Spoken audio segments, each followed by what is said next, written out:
이번 강의는 이클립스로 자바 개발 시작하기입니다. 이클립스의 기본적인 사용법에서부터 자바 프로젝트를 생성하고 자바 클래스를 만들고 실행하는 일반적인 과정을 살펴보게 됩니다. 그리고 기본적으로 이클립스에 꼭 필요한 한글 캐릭터 셋의 설정과 관련된 부분들을 살펴보고 앞으로 소스 관리를 위한 워크스페이스를 지정하는 방법, 그리고 기본적인 자바 클래스를 생성하고 또 컴파일하고 실행하는 각종 메뉴들을 살펴보도록 하겠습니다. 자, 그러면 이클립스를 실행하도록 합니다.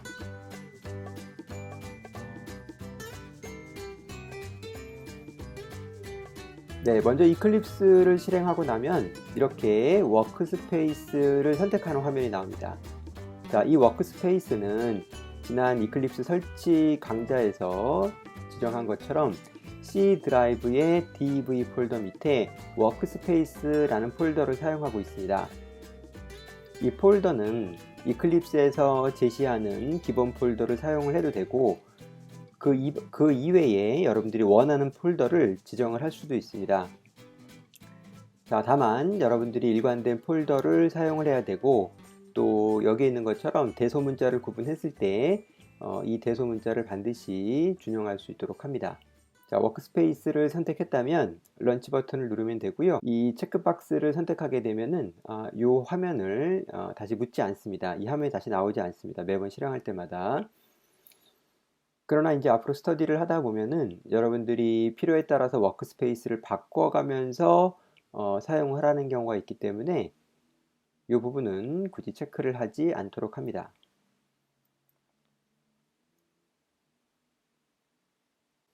네, 이클립스를 실행하게 되면 기본적으로 웰컴 페이지를 볼 수 있습니다. 웰컴 페이지에서는 간단한 이클립스의 기능에 대한 설명들이나 또 예제 코드라든지 이런 것들에 대한 그 링크가 걸려 있고요.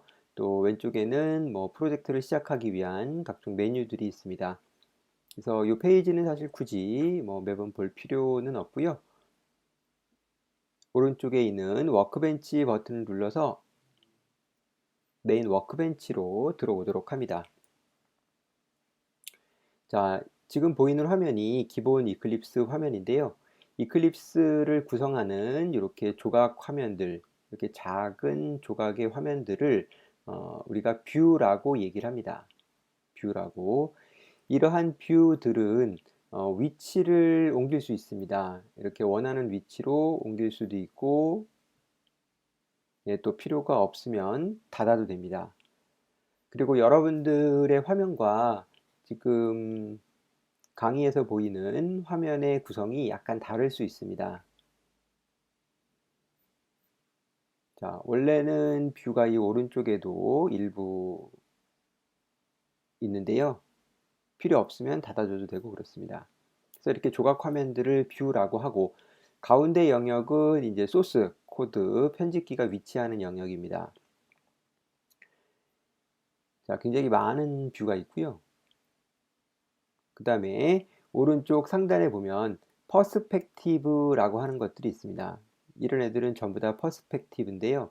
이 버튼을 누르면은 더 다양한 퍼스펙티브를 볼 수 있습니다. 이러한 퍼스펙티브는 여러 뷰를 여러분들이 작업하는 환경에 맞게 최적화해서 구성해 놓은 것을 얘기합니다. 그래서 이러한 뷰의 퍼스펙티브, 이러한 이클립스의 퍼스펙티브는 여러분들이 임의로 뷰를 배치해서 재구성할 수도 있고 또 기본적으로 제공되는 퍼스펙티브를 사용할 수도 있고 그렇습니다. 그래서 기본적으로는 현재 자바 2가 디폴트로 되어 있고요. 그냥 자바만 하겠다면 자바를 선택해도 되고 또 여러분들이 디버거나 다른 작업을 위한 뷰로 전환을 할 수도 있습니다. 자, 한번 디버그로 전환을 해볼게요. 그러면 조금 전과 화면 구성이 약간 달라졌죠. 그래서 기능이 달라진 건 아니고 뷰의 배치, 예, 디버그 작업에 필요한 각종 뷰들로 구성이 되어 있는 겁니다. 다시 자바로 되돌아가 보도록 하겠습니다. 네, 자, 여러분들이 혹시 이제 이 특정 뷰를 실수로 닫았다라고 가정을 해보죠. 네, 여기 프로젝트 패키지 뷰가 있는데요. 패키지 뷰가 있는데 여러분들이 이 패키지 뷰를 실수로 닫았습니다. 그럼 사라졌죠. 그래서 사라진 뷰를 다시 나타나게 하는 방법은 윈도우즈 메뉴에 쇼 뷰에 여러분들이 원하는 뷰를 선택할 수 있습니다. 그래서 자주 쓰는 뷰들은 여기에 나와 있고요. 그 이외에는 요 어더 버튼을 눌러서 원하는 뷰를 찾으면 되겠습니다. 지금 이제 우리가 닫은 뷰는 자바의 패키지 뷰입니다. 패키지 익스플로러 뷰입니다. 패키지 익스플로러 뷰. 이걸 선택해주면 예, 다시 오픈이 된 것을 알 수 있죠. 네, 자 그러면 이클립스와 관련된 기본적인 이제 용어들, 화면 구성에 대한 요소들에 대해서 살펴보았고요. 이번에는 환경 설정 부분을 알아보도록 하겠습니다. 이클립스의 모든 환경 설정은 윈도우의 프리퍼런스 메뉴에 있습니다. 예, 모든 설정은 한 곳에 다 통합이 되어 있고요. 그 구성 요소가 많이 있기 때문에 여러분들이 필요한 것을 여기서 이렇게 이제 검색을 해서 찾을 수 있습니다. 관련된 항목들만 찾을 수 있고요. 아니면 여러분들이 하나하나 살펴보는 방법도 있습니다. 그래서 모든 설정을 지금 살펴볼 수는 없고, 여러분들이 이제 작업하면서 그때그때 설정이 필요한 부분들은 살펴보도록 하겠습니다. 지금 필요한 거는 여러분들이 제너럴 항목에 있는 콘텐트 타입입니다. 이 콘텐트 타입은 여러분들이 이클립스에서 관리하는 각종 소스 파일이나 또 기타 여러 파일 포맷들에 대해서 설정을 하는 건데요. 다른 부분은 기본 값들을 사실 건들 필요가 없고 이 텍스트 항목을 선택해주고 모든 텍스트에 대해서 UTF-8이라는 인코딩 캐릭터 셋을 쓰겠다라고 지정을 해줘야 됩니다. 여러분들이 윈도우에서만 작업을 한다면 크게 문제가 발생을 하지 않습니다만 기본적인 한글 캐릭터 셋은 지금 대부분의 개발 도구에서 다 UTF-8을 쓰고 있습니다. 그래서 여러분들이 컴퓨터를 서로 옮겨가거나 혹은 다른 사람들과 만들어진 소스를 주고받거나 할 때 한글이 깨질 수 있습니다. 그래서 그걸 방지하기 위해서는 한글의 기본 캐릭터 셋을 UTF-8로 모든 텍스트에 대한 설정을 UTF-8로 바꿔주고 작업을 하는 것이 좋죠. 자, 업데이트, 어플라이 앤 클로즈 버튼 눌러주면 되겠습니다. 네, 자 이렇게 하면 여러분들 이클립스를 사용할 기본적인 준비가 되었고요. 자, 지금부터 이클립스 프로젝트, 이클립스에서 자바 프로젝트를 한번 생성해 보도록 하겠습니다. 이클립스는 기본적으로 프로젝트 단위로 작업을 하게 되어 있습니다. 그래서 그냥 자바 소스 파일을 생성할 수는 없고요. 자바 프로젝트라는 것을 생성을 해야 됩니다. 그래서 매번 할 필요는 없고 한번 만들어 놓고 같은 성격의 프로젝트 소스라면 동일한 프로젝트 안에서 소스 파일만 추가해서 작업하는 형식입니다. 따라서 여러분들이 이번 강좌에서는 지금 만드는 프로젝트만 생성을 해두고 추가로 프로젝트를 만들게 되지는 않습니다.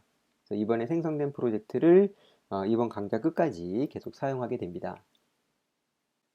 자, 여기에 그 패키지 익스플로러 뷰에 Create Java Project라는 메뉴가 있는데요. 이걸 사용을 해도 되고요. 아니면 파일 메뉴에 New Java Project를 해도 됩니다. 혹시 이러한 메뉴가 보이지 않는 경우에는 여러분들이 그 다른 퍼스펙티브를 선택한 상황에 그럴 수 있습니다. 그래서 자바 퍼스펙티브가 선택되어 있는 상태라면 파일의 new 자바 프로젝트를 볼 수 있겠고요. 그렇지 않으면 other 탭에 가서 여러분들이 자바의 자바 프로젝트를 선택해도 되겠죠. 네, 자바 프로젝트를 선택했으면 next.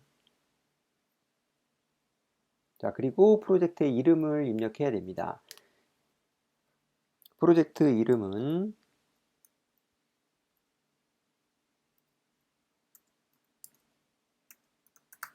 자바 스터디로 하겠습니다. 자바 스터디. 그래서 우리가 워크스페이스로 지정한 DV의 워크스페이스 폴더 밑에 자바 스터디라는 폴더를 만들고 이 폴더를 프로젝트 폴더로 사용을 하겠다라고 지정을 하는 것이죠. 자, 다음은 자바 런타임 인바이러먼트 JRE를 설정하는 부분입니다. JRE는 자바를 실행하기 위해 필요한 기본 환경이고요. 프로젝트에서 어떤 버전의 JRE를 쓸 것인지를 지정하는 부분이 있습니다. 자, 여러분들이 자바가 정상적으로 설치가 되어 있다면 자바 SE 11이 선택되어 있을 것이고요. 혹시 다른 버전을 사용한다면 해당 버전을 지정을 해주면 되겠습니다. 자, 그 다음에 프로젝트 레이아웃이 있는데요. 요거는 기본 값을 사용하겠습니다. 의미는 소스 폴더와 그 다음에 컴파일된 클래스 파일을 서로 분리해서 관리하겠다라는 뜻입니다. 네, 그 다음에 넥스트 버튼을 누르고요. 네, 이렇게 프로젝트가 생성이 되었고요. 그 다음에 이제 몇 가지 설정을 하게 되어 있습니다. 프로젝트 안에 기본적으로 src라는 폴더가 존재하는데 이 폴더를 소스 폴더로 쓰겠다는 거죠. 그래서 모든 자바 소스는 이 src 폴더 밑에 있어야 됩니다. 그 이외의 폴더에 있을 경우에는 이클립스가 소스 폴더로 인식하지 않아서 컴파일이 되지 않습니다. 그래서 특별한 경우가 아니라면 src 폴더를 그냥 선택해 주면 되겠고요. 그 다음에 아까 아웃풋 폴더, 즉 컴파일된 클래스 파일들을 보관하는 별도의 폴더를 분리하는 것으로 지정을 했죠. 그래서 bin 폴더에 클래스 파일들을 보관하겠다라는 뜻입니다. 프로젝트는 현재 프로젝트에서 다른 프로젝트랑 연계해서 작업할 일이 있다면 해당 프로젝트를 추가해 주는 겁니다. 현재 다른 프로젝트가 없기 때문에 추가할 게 없고요. 그 다음에 라이브러리 탭입니다. 이 라이브러리는 우리가 자바 소스를 작성을 할 때 필요한 관련된 라이브러리들을 지정을 하는 곳인데요. 기본적으로는 시스템 라이브러리 자바 11이 이렇게 선택이 되어 있습니다. 자, 만약에 여러분들이 다른 어떤 특별한 기능을 갖는 라이브러리들을 사용한다라고 하면은 해당 라이브러리가 이 클래스 패스에 추가되어 있어야 됩니다. 그래서 추가하는 방법은 여기에 있는 여러 버튼들을 이용을 해서 추가를 할 수가 있고요. 다만 요즘에는 프로그램을 개발할 때 여러 오픈소스 라이브러리나 이런 것들을 사용을 하게 됩니다. 그랬을 때 라이브러리의 수가 적게는 한두 개에서 많게는 수십 개에 이를 수도 있습니다. 그래서 이제 그러한 라이브러리들을 여기서 일일이 손으로 관리하는 것은 바람직하지 않기 때문에 이제 가급적이면 메이븐이나 그래들과 같은 빌드 도구를 사용하게 되는 거죠. 그래서 여기서는 기본 특별하게 지금 추가 라이브러리가 없기 때문에 일단 그냥 넘어가도록 하겠습니다. 네, 나머지 항목은 지금 필요 없는 항목들이고요. 피니쉬를 누르면은 이렇게 새로운 모듈을 설정을 한다라고 나오는데요.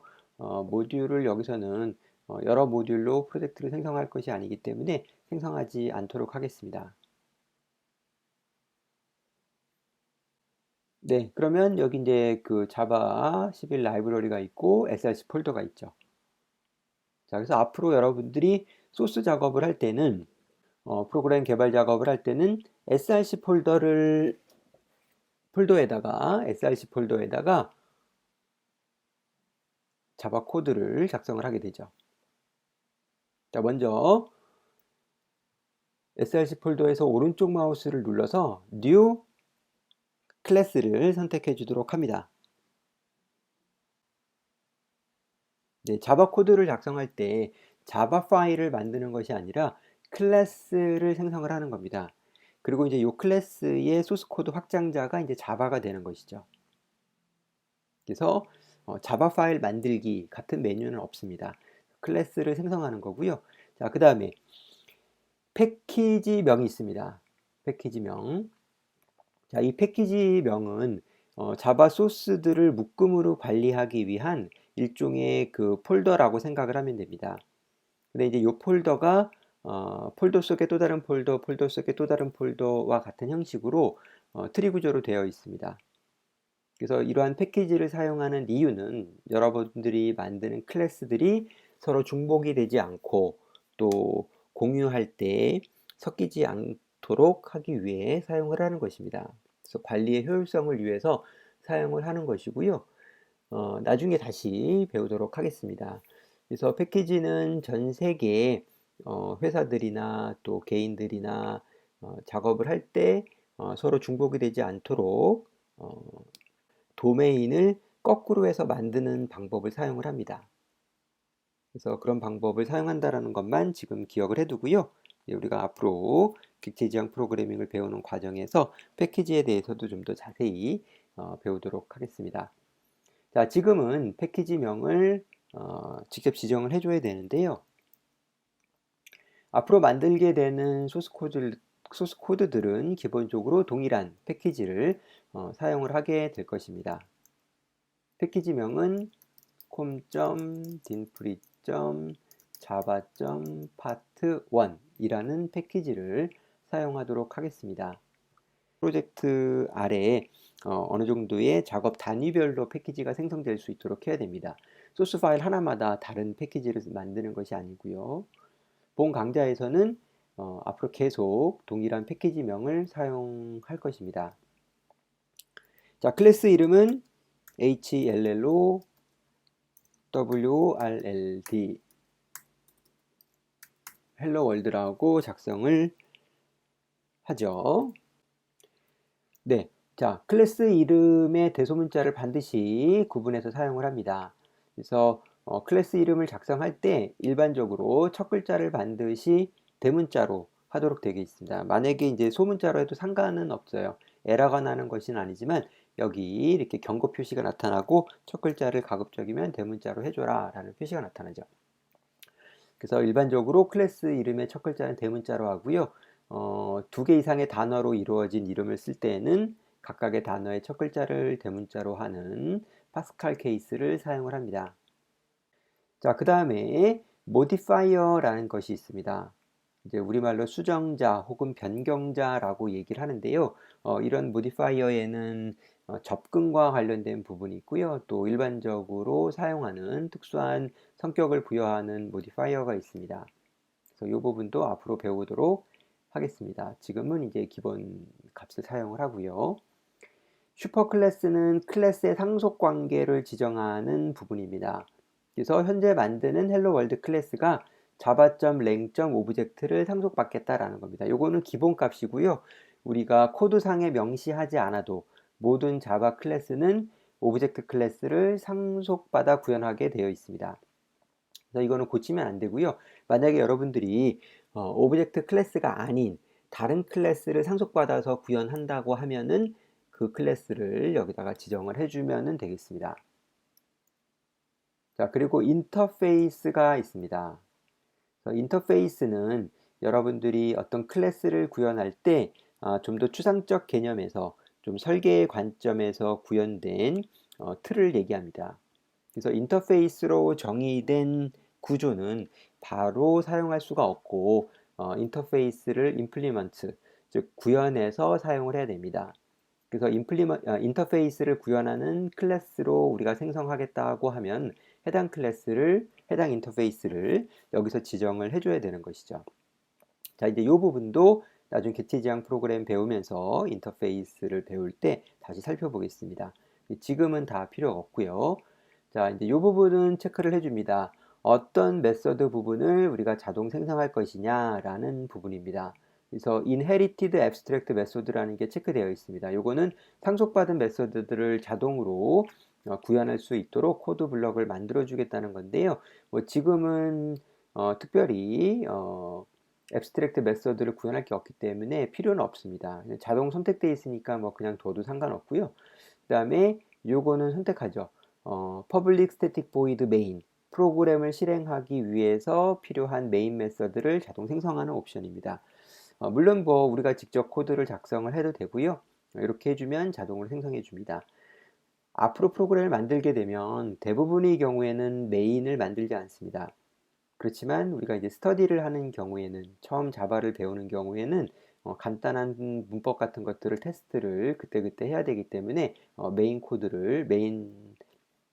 메서드를 보통 필요로 합니다. 그래서 당분간은 이제 메인이 있는 프로그램 코드들을 작성을 하게 될 것입니다. 그래서 메인을 체크를 해주고요. 그 다음에 피니시 해주면 됩니다.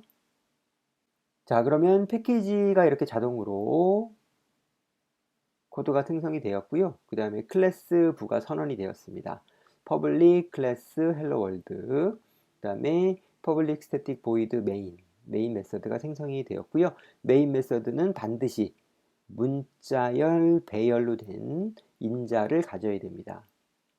그래서 이 부분은 규칙이기 때문에 달라지면 안 되죠. 그래서 여러분들이 만약에 직접 코드를 작성하는 경우라면 이것과 똑같이 작성을 해줘야 됩니다.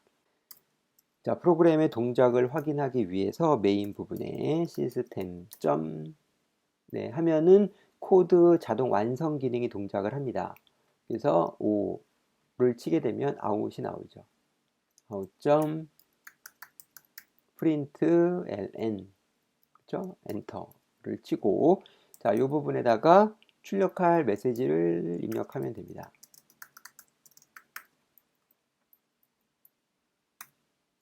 네, 그리고 저장을 해주면 되겠죠. 자, system.out.println println 뒤에 괄호 열고 닫고 이렇게 되어 있죠. 즉, 이 println은 메서드입니다. 정확하게 얘기하면 시스템이라는 클래스, 그리고 시스템이라는 클래스가 갖고 있는 out이라는 멤버 변수. 자, 그런데 이 out이라는 멤버 변수는 printstream이라는 클래스의 인스턴스가 되겠죠. 그래서 이 out 참조 변수, 즉 printstream에서 제공하는 println이라는 메서드를 호출하는 것이고요. 네, 이 메서드는 파라메터로 전달된 값을 콘솔에 출력해주는 기능을 담당합니다. 그래서 그 프로그램을 작성할 때 간단하게 뭔가를 출력할 때 많이 사용을 하고요. 그 다음에 GUI, 우리가 그래픽 유저 인터페이스, 즉 윈도우나 이런 시각적인 그래픽 지원이 되는 환경에서 프로그램을 하는 것이 아닌 커맨드 라인 기반의 프로그램을 만들 경우 뭔가 사용자에게 메시지를 보여주고 하는 일련의 과정들은 주로 콘솔을 통해서 이루어지는데요. 그때 출력하기 위해서는 system.out.println 혹은 printf와 같은 메서드를 사용하게 됩니다. 자, 작성을 하고 컨트롤 S 혹은 저장 버튼을 누르면 소스 코드가 저장이 됩니다. 여기 별표가 있죠. 아스테리스크 마크가. 이거 저장이 안 됐다는 표시입니다. 저장을 하면 없어지죠. 그래서 반드시 작성하면 저장을 해줘야 되고요. 그 다음에 기본적으로는 컴파일 과정이 필요 없습니다. 만약에 여러분들이 뭔가를 잘못했다면은 바로 이 부분에 에러가 표시가 됩니다. 그래서 신텍스 에러가 발생을 했다라고 나오죠. 그래서 우리가 바로 고칠 수가 바로 필요하다면 고쳐서 작업을 할 수가 있고요. 에러가 없고 저장을 한다면 바로 컴파일이 다 된 거나 마찬가지입니다. 자, 그러면 여러분들 기본적으로는 여기 프로젝트에 Build Automatically 옵션이 선택되어 있기 때문에 그런 것이고요. 만약에 이제 여러분들이 소스가 굉장히 많고 또 컴파일 과정에 걸리는 시간이 긴 프로젝트를 한다면 이렇게 매번 자동 빌드를 하기는 어렵습니다. 그러면 소스 코드가 조금만 수정되어도 빌드 작업이 진행이 되기 때문에 좀 문제가 될 수 있죠. 예, 그래서 여러분들 나중에 이제 그런 경우에는 체크를 해제하지만 지금 자바를 시작하는 단계에서는 자동 빌드 옵션을 선택하고 실행을 합니다. 자, 이제 준비가 되었으면 실행을 해보도록 할게요. 자, 실행을 위해서는 상단에 있는 버튼 중에서 Run Hello World 이 버튼을 클릭하면 자동으로 실행이 됩니다. 근데 이제 경우에 따라서 이 실행 버튼이 현재 클래스를 가리키지 않는 경우가 가끔 있습니다. 그래서 이제 혹시 그런 경우에는 실행을 해도 정상적으로 실행이 되지 않거나 혹은 다른 소스가 실행이 된다라고 하면 여러분들이 소스 파일을 직접 선택하고 오른쪽 마우스를 눌러서 Run as Run Java Application 이렇게 해서 실행을 해주면 되겠습니다. 그래서 그런 문제가 없다면 그냥 바로 실행 버튼을 누르면 되겠죠. 그래서 실행하게 되면 보는 것처럼 하단에 이렇게 헬로 월드라고 출력된 것을 확인할 수 있습니다. 네, 자 이렇게 해서 기본적으로 이클립스에서 자바 프로젝트를 생성하고 그 다음에 소스를 만들고 작성하고 실행하고 결과를 확인하는 일련의 과정을 살펴보았습니다. 네, 앞으로의 실습에서는 이러한 과정들을 설명하지 않고 바로 소스 코드의 설명으로 들어갈 예정입니다. 따라서 이번 강좌에서 살펴봤던 내용들이 익숙해질 수 있도록 연습하기 바랍니다. 수고하셨습니다.